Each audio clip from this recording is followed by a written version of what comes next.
Oh, okay, hello.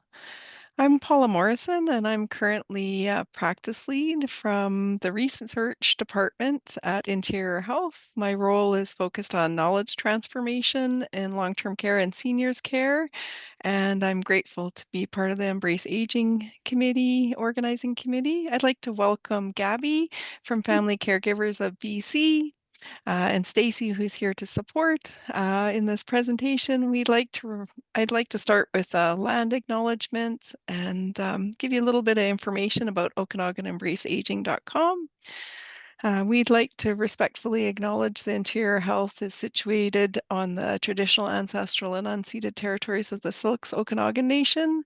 I'd also like to acknowledge that you may be joining us today from many other places, near and far, and maybe you would like to acknowledge the traditional owners and caretakers of those lands. Welcome to the 13th annual Okanagan Embrace Aging Month, and thank you for joining us today. Embrace Aging Month is co-hosted by Interior Health and the Institute for Healthy Living and Chronic Disease Prevention at UBC Okanagan. Embrace Aging Month was launched 13 years ago to celebrate and raise awareness about positive aging, and has once again been organized with a number of educational opportunities and events during the month of March. And the beauty of these events is that they're free of charge and they're open to everyone. They're open to all populations, and we want to encourage positive aging for everyone, inspire you to embrace aging. Um, they're for young and old alike, and focus on a variety of topics related to healthy aging and ways to improve quality of life for all of us, including seniors and family caregivers. I have a little housekeeping tip to adjust your captioning. You can turn it off if it's something you'd like to turn off. You can select the hide caption button on the menu bar. If you have questions, please type questions or comments for the speaker into the chat box during the presentation, and we will do our best to read and respond to those questions at the end of the session. If there's any residual, we can always try and connect up the questions with the speaker.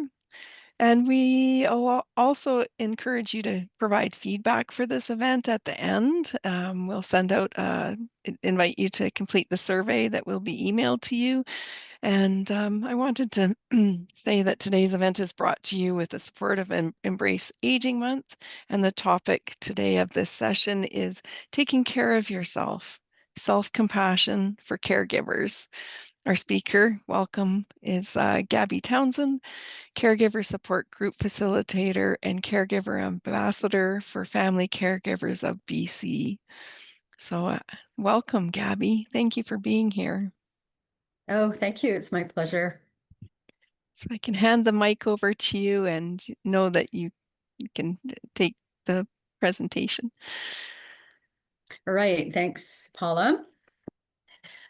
It's very strange sometimes to be presenting and not kind of seeing an audience in front of me or even all the little picture squares, but please know I know you're there. I hope you'll find some value in this presentation today. So I would like to also acknowledge that I live in Victoria, the original lands of the Songhees and Esquimalt First Nations.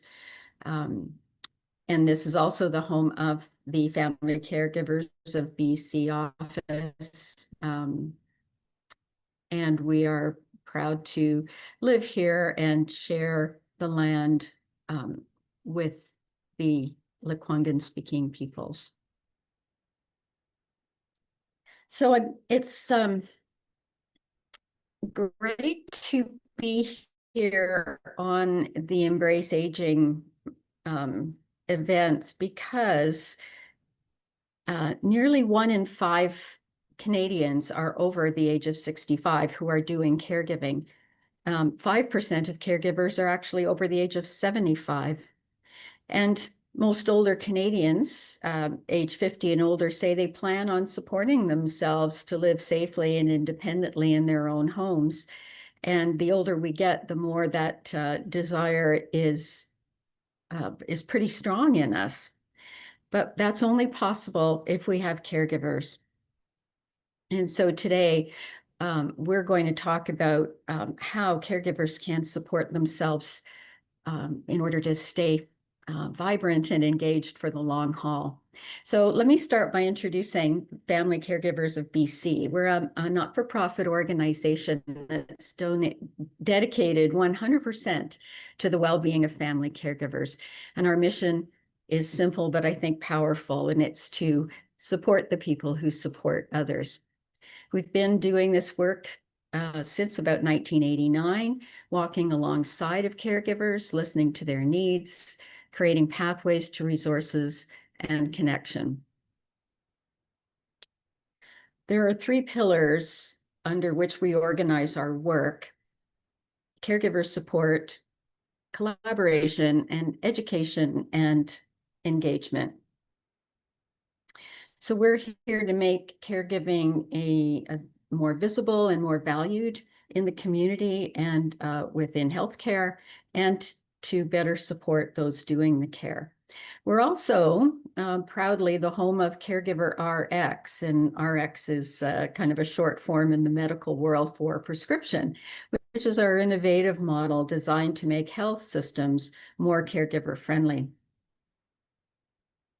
So the ways that we support caregivers is, probably first and foremost through the Caregiver Support Line. So anyone in BC is welcome to call the number, and that will be made available at the end of the presentation, Monday to Friday, 8 to 4:30, to talk about whatever's going on, to get a little bit of encouragement and support, or to learn about different resources that they might be able to lean into. We have a program with coaching. So if someone is really new or overwhelmed with the caregiving role, a coach can be assigned to them for several hours of one-to-one time. And we run support groups. So I'm also a support group facilitator. We run a variety of them here in Victoria, and mine happens to be online, and so it's open to anyone who wants to drop in from around British Columbia. As far as our education goes, we have so many great resources. So there are webinars, there are podcasts, there is a newsletter that comes out quarterly. There are all kinds of learning tools available on our website, which you're more than welcome to take advantage of. In addition, we're training support group leaders across the province so that organizations in your local communities can benefit from a very well-designed support group facilitator training module. And we are seeing, the classes filled every time there's a training offered. And these folks are able to go back and facilitate with a lot of skill and dedication support groups of all kinds. And certainly our helpline would be able to help you locate a support group in your neighborhood. And then lastly, there's collaboration. So we are working not only in BC, but across the country with other caregiving organizations similar to ours, and national ones as well, where they're setting policy, where they're doing research and bringing best practices back to British Columbia so that we can do the best work we can to support caregivers. We advocate for caregivers with our Ministry of Health as well,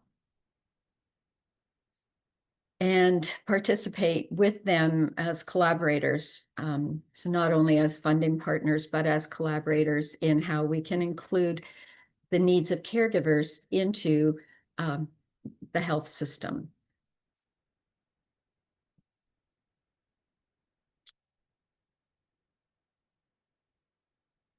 So, as I mentioned, there are, sign up through the website or through the 1-800 number, 1877 number technically, to learn about and find all these different resources that are there to provide emotional support, to connect you to other caregivers, just workbooks to help you organize yourselves.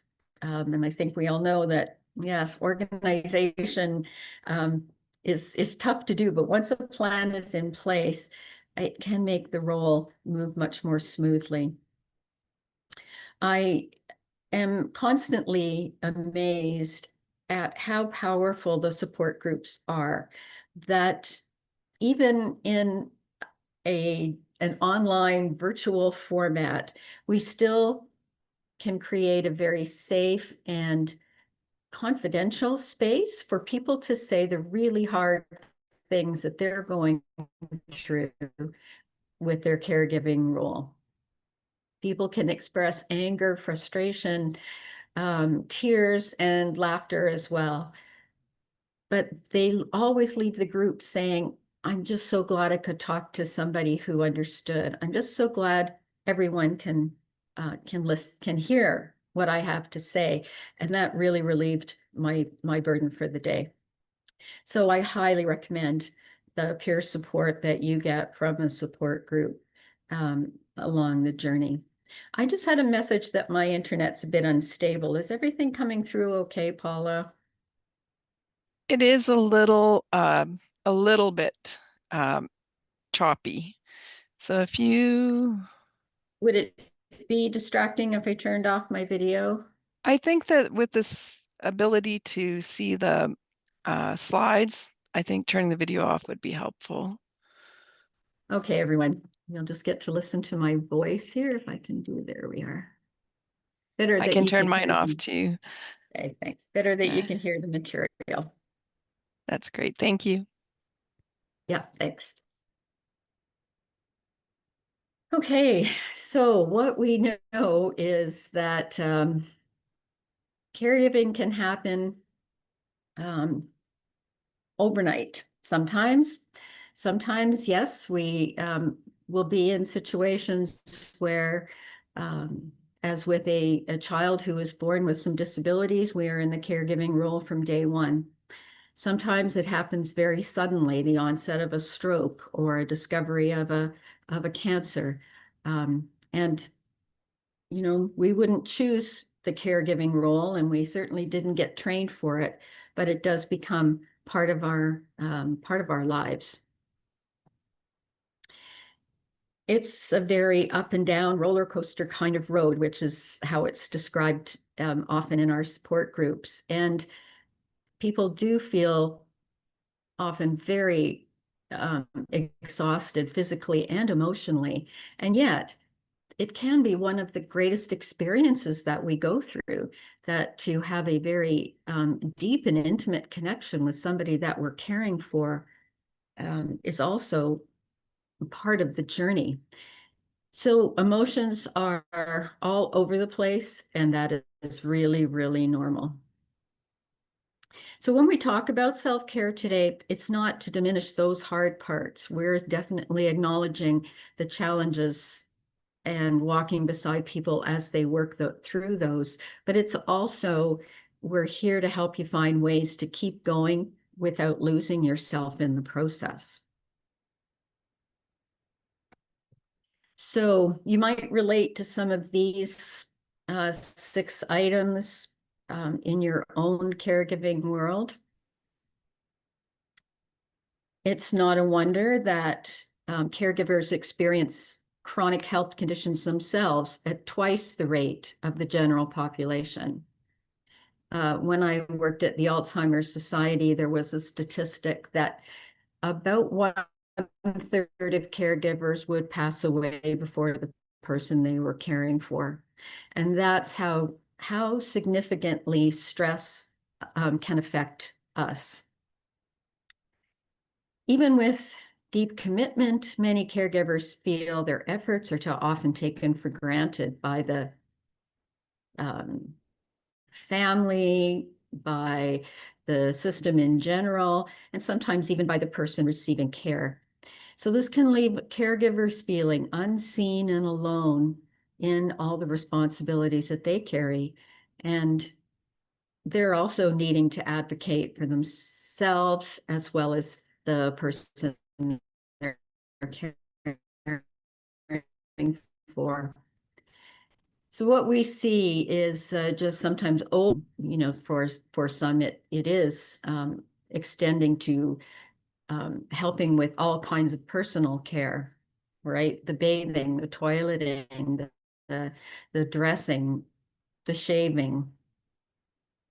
And so people feel like, well, where the can I even get into the shower for 2 minutes? The system definitely. And I just read an interesting statistic that um, we're caregivers to go on strike for a day, that would probably collapse our healthcare system. So that's how important you all are to making sure that the health system is working well. And even so, caregivers can feel lost and unsupported as they try to navigate healthcare. There's a huge financial strain as well, that whether it's having to cut back on work hours or take a leave of absence, covering extra costs, struggling to make ends meet, the financial strain is quite real. Needing extra medical supplies that are not covered by MSP, needing special nutrition, all those things can add up to experiencing some financial hardship. And of course, with all of those in place, in addition to isolation, where caregivers might be just so involved in their day-to-day that they don't have time to keep up friendships, to get out of the house and get into groups with other people doing everything from aquafit to a painting class. Um, and then trying to navigate family dynamics, right? And that comes up in every support group that I deal with, where there's sometimes an absent family member, someone who lives far away. Sometimes it's someone who's close by, um, where you're not only trying to navigate all the other pieces of this caregiving role, but now you're also having to explain and sometimes fight and cajole with another family member who's trying to tell you how to do things. So it is not a wonder that there is a high rate of burnout and emotional distress that caregivers experience.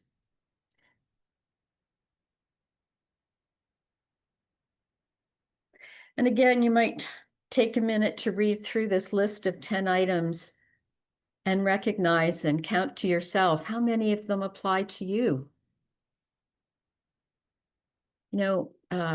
Exhaustion doesn't always mean just a desire to fall asleep. It can just mean that you never feel rested.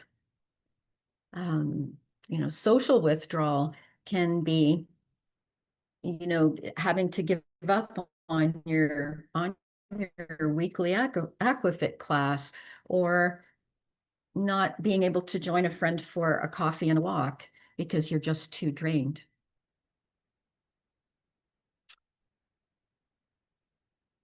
And, as much as we hate to admit it, some of those emotional reactions we will have with the person we're caring for, especially if there's some resentment in that mix, especially if the person isn't perhaps someone with whom you've had a great relationship in the past, right? That will sort of happen.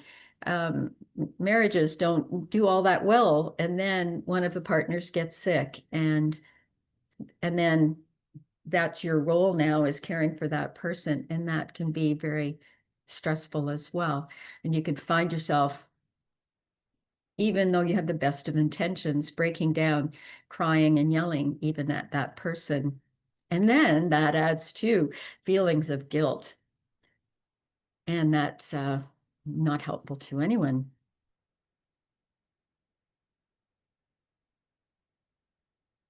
So I'd like to ask you at this time to take a moment and think about what are you doing for your own self-care?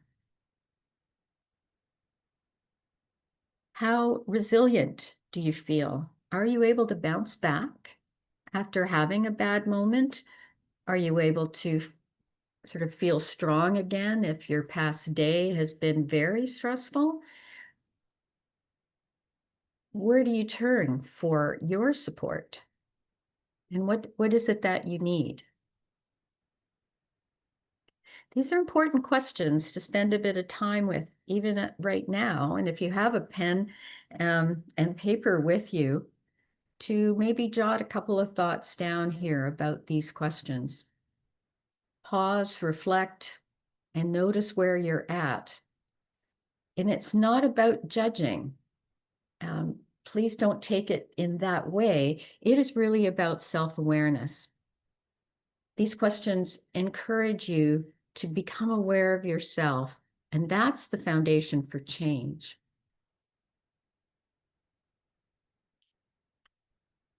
Well, we hear self-care a lot, and it is not always the bath and hot bath and candles kind of self-care.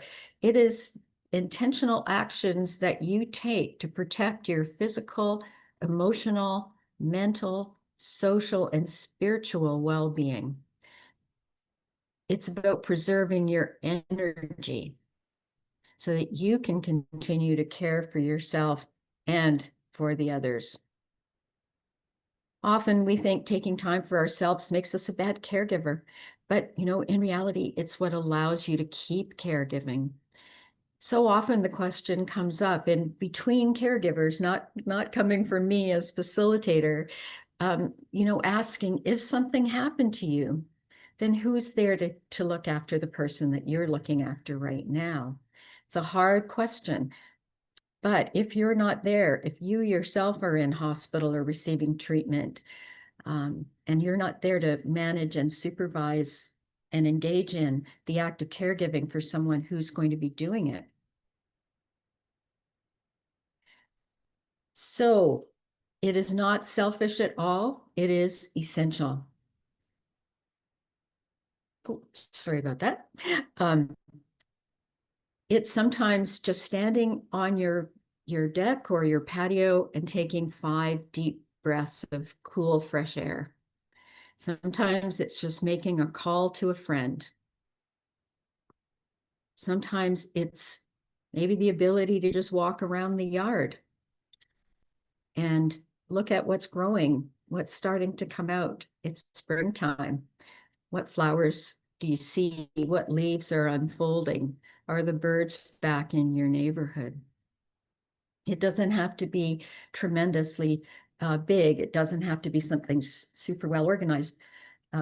It just can be those moments. I can recall someone saying that I can't even get away for 5 minutes because, right, my person keeps calling for me.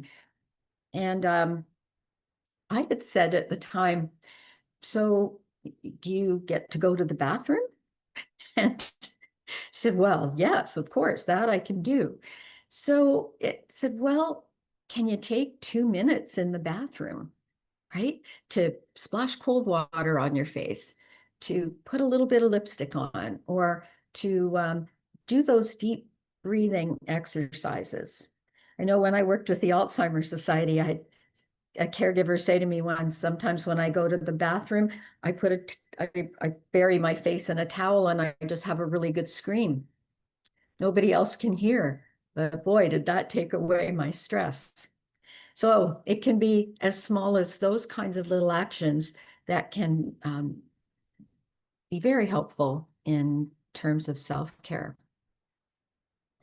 What I'd like to do actually at this moment is to take a little bit of a mindfulness breathing break. So I'd like you to sit back in your chairs, feet on the ground, and maybe you can close your eyes. Rest your palms lightly on your thighs. Feel the support of the seat under your legs. Feel the support of the earth under your feet. I'd like you to become aware of your breath. So moving your hands onto your lower belly, feel how it moves as you breathe. Take a deep breath in. Expand that belly. Fill the inside of your body with fresh air. Breathe in for 4 or 5 or 6. Hold it for 2. And now let it go slowly out your mouth for 1, 2, 3, 4. Feel your belly contract. Take in another deep breath through your nose. See if you can actually feel the cool air moving across the top of your lip and into your nostrils. Feel it filling up your lungs, filling up your belly, expanding, bringing fresh oxygen to all parts of your body. And now, slowly let it out through your mouth. Sigh if you want to. Make a noise if you want to. And watch your belly flatten out. 5 of those kinds of deep belly breaths can do wonders for your heart. You wouldn't think it would be that effective, but it has proven to be that effective.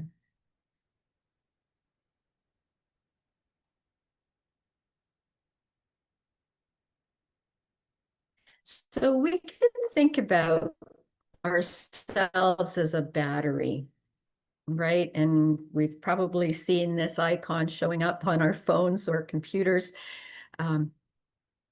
That's showing you that that battery has used up all its energy.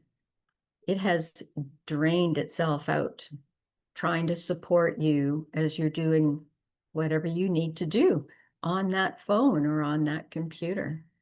In the same way, every activity and thought and interaction can drain you over time.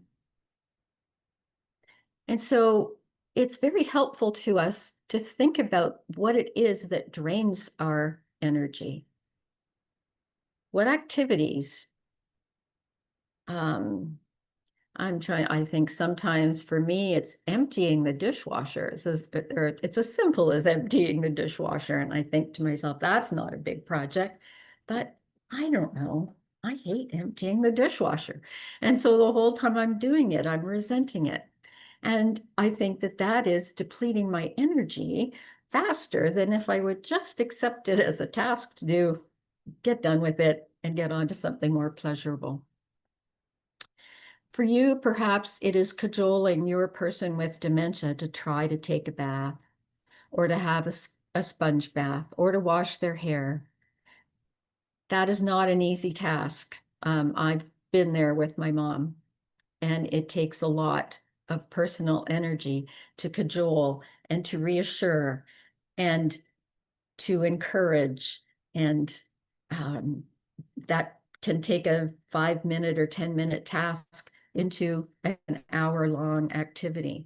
No wonder you're drained by the end of your day. Are there people in your life that are not exactly feeding your soul and feeding your spirit? Are there people who have negative talk, people who complain, people who tell you what to do? There's a saying I use in my support groups when we talk about how do we help each other to share knowledge. And I ask people to not should on each other, where we don't say, well, you should be calling your case manager. You should be talking to your doctor about that, right? All those shoulds. There's ways that we can offer advice to people without giving it to them, but allowing them to sort of discover it by presenting it from our own experience.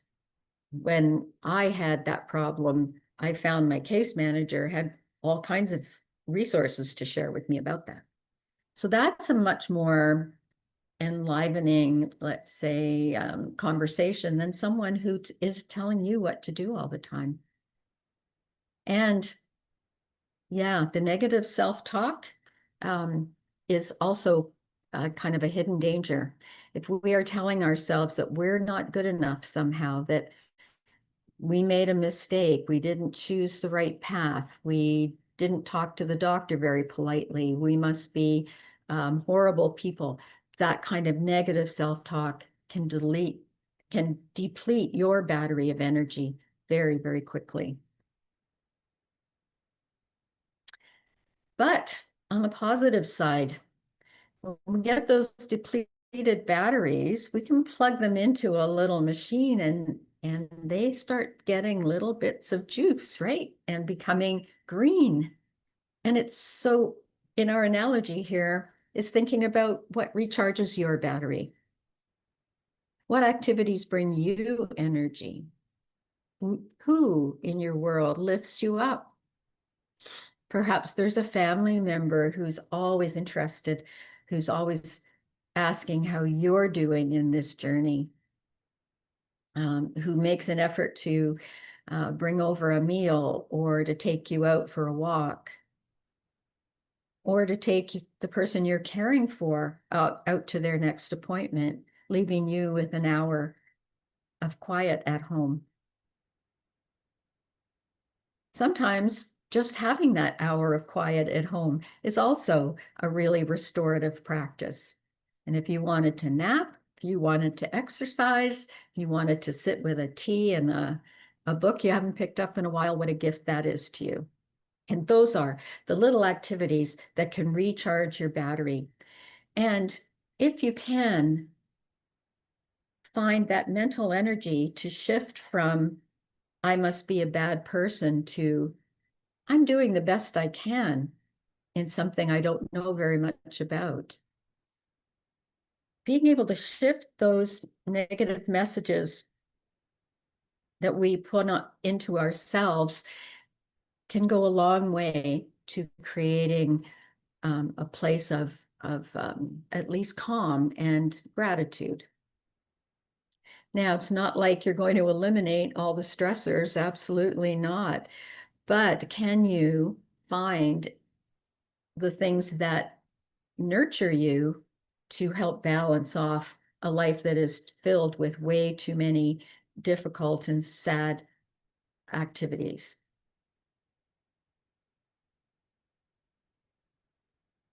So self-care can be any activity that creates a sense of comfort and well-being, can have the short-term impacts like the deep breathing. It can have long-term impacts like changing the way you think about yourself. It can occur in the various dimensions of health. So not only in our physical self, but also the mental, the emotional, the social, and the spiritual for some of us. So to truly care for yourself, it's important to acknowledge how you feel right now. Naming it takes some of its power away for sure. And then see and hear yourself in the situation. What would you like to change? How could it be different? And then offer yourself comfort that will meet your needs. And sometimes that's going to be that nice long walk. Sometimes it's going to be a rest. Sometimes it's going to be calling a friend. And sometimes it's going to be saying no to a busy event.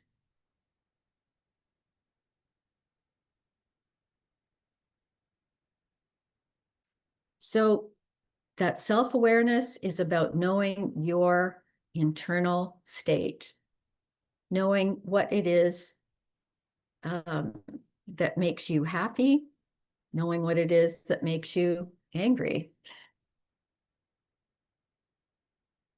knowing what your values are, and how can you live towards fulfilling your values. And it's so important because it's allowing you then to monitor your inner thoughts as they come up. And when you're aware of those inner thoughts, you can start taking action to change what needs to be changed. You can take some action to finding the strategies that are going to make a difference in your life going forward. So caregiving is unique to all families. You're going to experience changes in your relationships with everyone in your families, and certainly with the person you're caring for as they continue along on their caregiving, on their own health journey. So strong feelings are going to come up, and a lot of them related to grief and loss and ongoing grief and anticipatory grief. So being aware that those are the feelings that are happening, that even though your reaction might be anger, that anger is coming from a place of some deep sadness, that may be a trigger, an awareness that you need to have so that you can address that actual sadness, that actual feeling of grief with some strategies that can bring you comfort.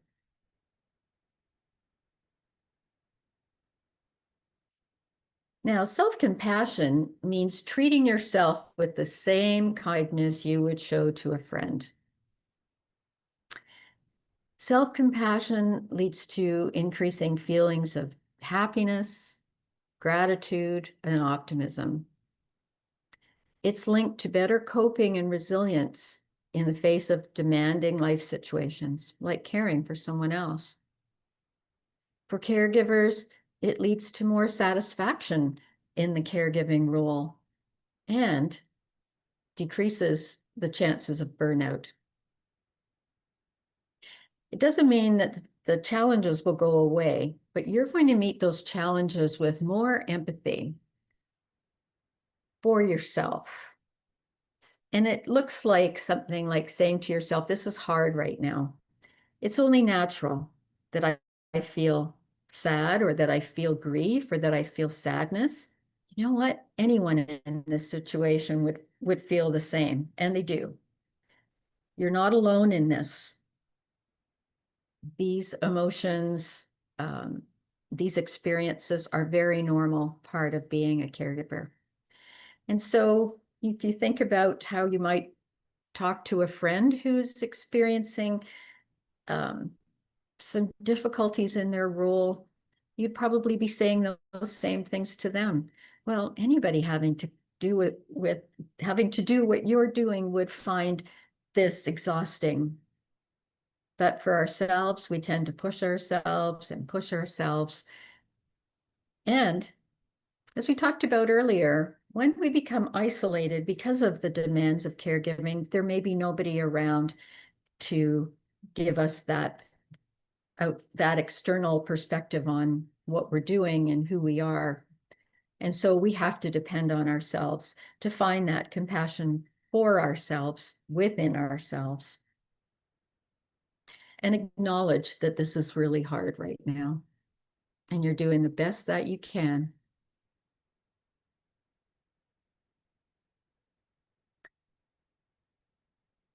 So connecting is a real difficult task or activity for caregivers, right? We've talked about that already a bit. But social health is really a critical piece of our overall well-being. You know, and we've heard so much in the news about social isolation and loneliness, and you know, to the point that governments are even making strides in addressing it within their sort of healthcare policies. So, you know, by connecting, we're talking about reaching out to other people, about seeking support, sharing stories, finding a sense of belonging.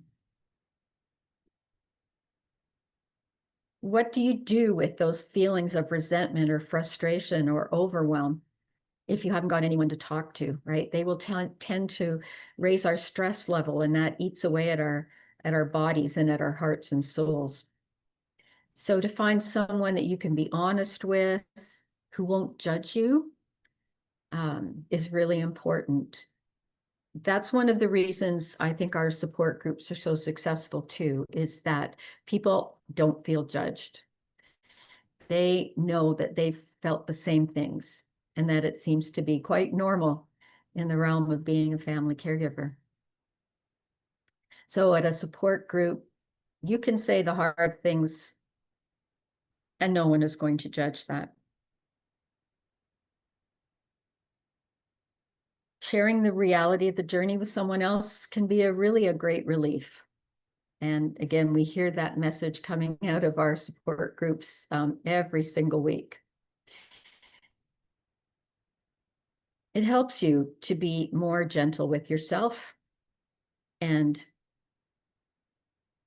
I also want to talk about asking for help, which is another part of reaching out and that a lot of caregivers have trouble with.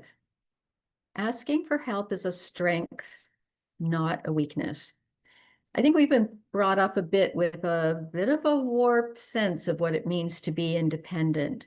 None of us is ever able to do anything without the hidden or overt support of others. Caregiving for sure is not a task that should be and can be accomplished alone, at least not for very long. In a long-term care situation, you've got 24-hour care there. You've got 3 shifts, 3 people probably attending to your person. And at home, you're that one person 24/7. How is that doable, sustainable for the long haul? It really isn't. And yet it seems that we don't want to be a burden. And so we're going to try to do everything ourselves. Think for a minute, what would you do if you knew a friend of yours was in that kind of predicament? I'm sure you'd be there in a moment with a casserole, with an offer of driving someone to an appointment, with just inviting you over for tea. Absolutely, people want to help. Your friends, your family want to be part of this journey too. They want to be part of this with you.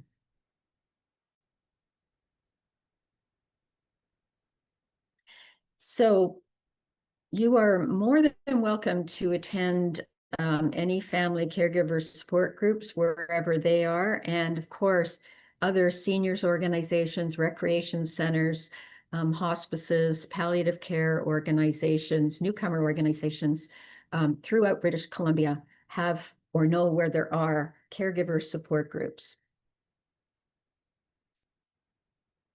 The resources and just the feeling that there are other people walking the journey with you is so helpful. Now, I mentioned resilience before, and how would you actually define resilience?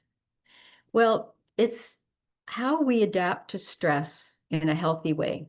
How well can we bounce back from challenges? Or sometimes, how do we grow through those challenges? It's not one single trait. It is a process that we strengthen. It is a process that grows with practice. We're not necessarily born with it, but we learn it over time. Think about a branch of your favorite tree or bush, maybe a forsythia or a lilac or an apple tree or a cherry tree that are coming out in bloom now. And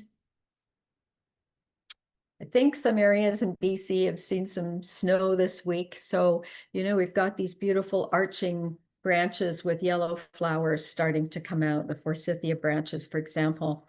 And then you get a sudden snowstorm, a stressor. And those branches get heavy with heavy, wet snow, and they bend over and bend over and bend over, but they don't break, right? They're resilient. And when that snow melts off, they bounce right back up. Those flowers continue to bloom. That's resilience. So can you see a way to bounce back from a difficult situation? Or have you got the capacity to grow from an experience and bounce forward, to grow taller, and share your gifts with the world?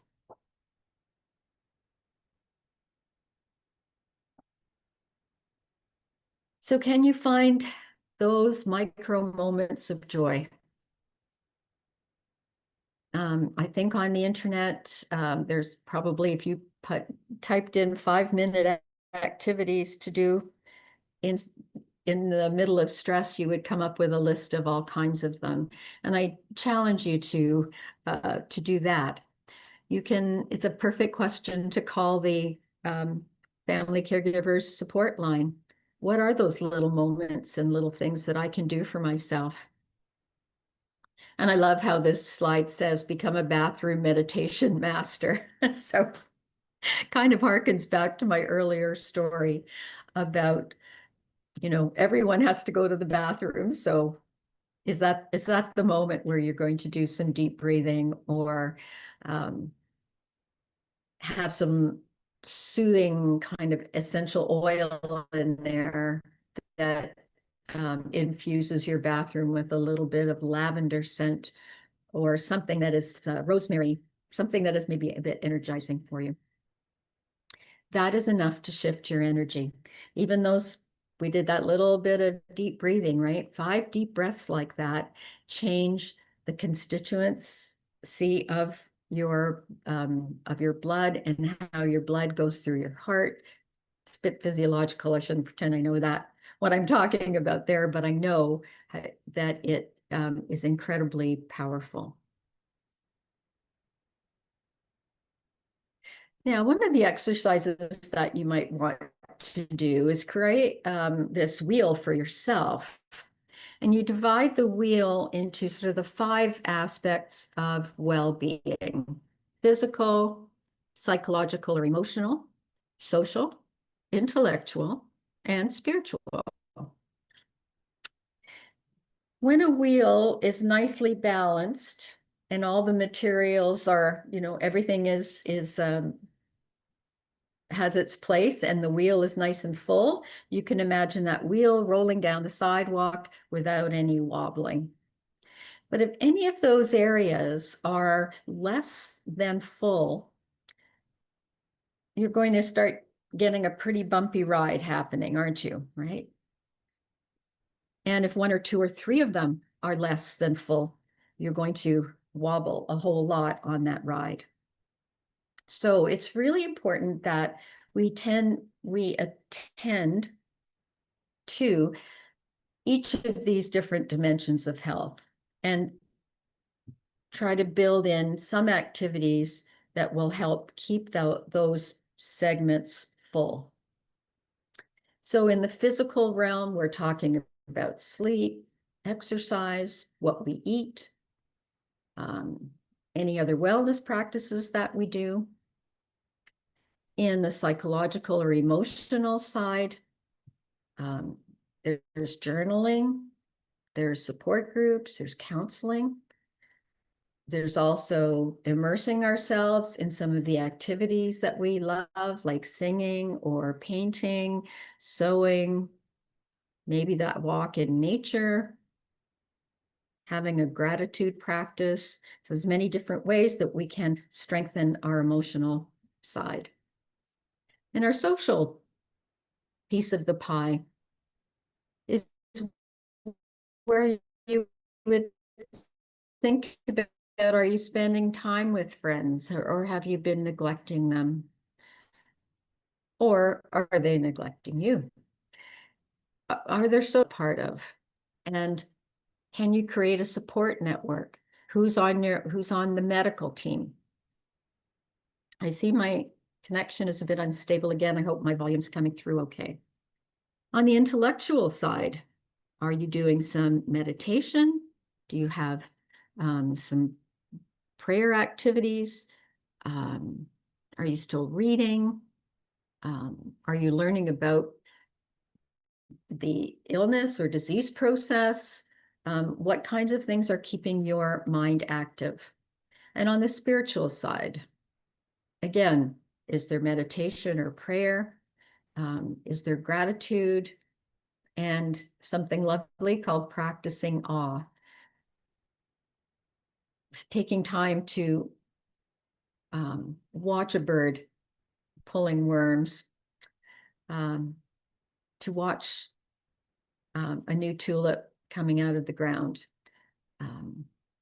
to marvel at a rainbow.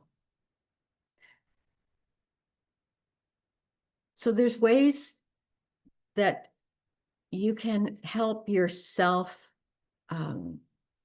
stay more rounded and grounded by popping in some activities into these 5 categories.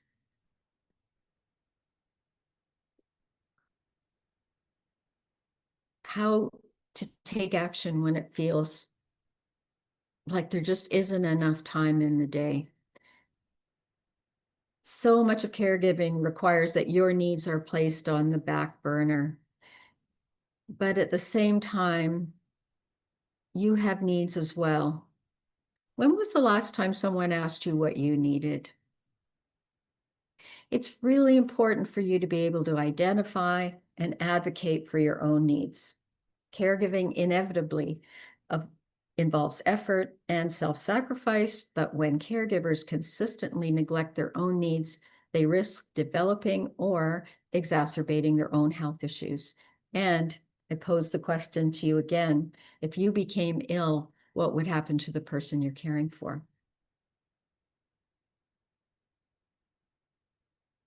So it may feel overwhelming to add one more task to your pile, but there's a few strategies to make it doable. Take it one step at a time. Take one small action you can finish within a week. As make something that you can just do once a day. Start with easy wins to build the confidence momentum for bigger goals. And it might be as simple as starting to clear off the desk where you used to do your painting, and then perhaps heading out to pick up some fresh painting supplies and new brushes, or spending some time on Amazon and getting them ordered and delivered straight to you. Right, so these are all small little wins towards the bigger goal of I need to get back to painting to fill my soul. This is also an example of breaking large goals into small steps. And if you take a little bit of time to create a plan, with your steps that are, I'm going today for 10 minutes, I'm going to paint for half an hour, at my lunchtime, whatever those goals are, try to make them very clear, specific, time-oriented, and realistic for what you've got on your plate. So as we close off today, I would just like to ask you, what stressor would you like to reduce? What part of your life is causing you way more grief than you're comfortable with? And then what source of energy? Where's the source of energy that you're going to get to protect your spirit and keep you resilient for the days ahead? And if you're going to take one takeaway from today, write down one self-care focus. What's one small action you can do this week? Get specific about it. And it doesn't have to be huge. Remember, it's small steps.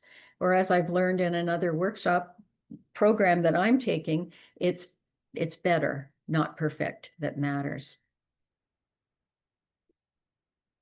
So I don't know if Paula has any questions or comments from the chat that either I or Stacy can answer right now.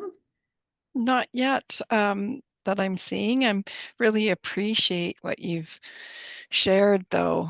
Makes me, having been in a caregiver role, it reminds me yeah, filling your cup and that energy, increasing your energy and being mindful of what depletes your energy, super powerful. And I love the don't should have people too much. Don't don't tell people what to do so much. Yeah, and to be mindful of that energy. So I appreciate it. I'm just going to check to see if I'll maybe keep talking and then maybe some questions will come in, or maybe they'll come in and they'll call the helpline, the caregiver support line, or maybe they'll reach out. I really want to thank you, Ooh. Gabby, for your wisdom and for being patient Oh, with the system. Two, someone has reached out and said, "This has been great info session. I suddenly do not feel so alone." Wow, that's that's a good. powerful statement. Oh, Um, uh, good. this important topic, taking care of yourself and That is. self-compassion, is so important. Appreciate you. Um, yeah, thank you all for attending. And thank you, Jaquetta, for your support. Thank you, Stacy, for your support today. We Yeah. encourage you to all to attend other events that we have at Embrace Aging as well. You can register and find out more information on OkanaganEmbraceAging.com. Um, we look forward to growing this event, and if anybody's interested or wants to give feedback, there's an evaluation coming in by email.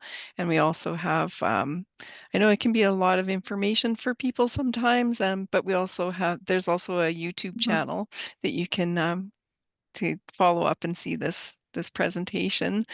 Um, yeah, so thank you for being here. I'm just going to double check. Oh, there's a couple more comments. Excellent presentation, super helpful. Thank you. Oh, Um, good. You. yeah, and yeah, thank you for Yep. attending.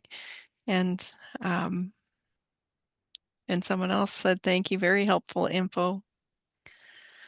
No, I'm so glad. That's the whole purpose of this is, yes, to connect. And you've taken a big step in just joining this webinar today.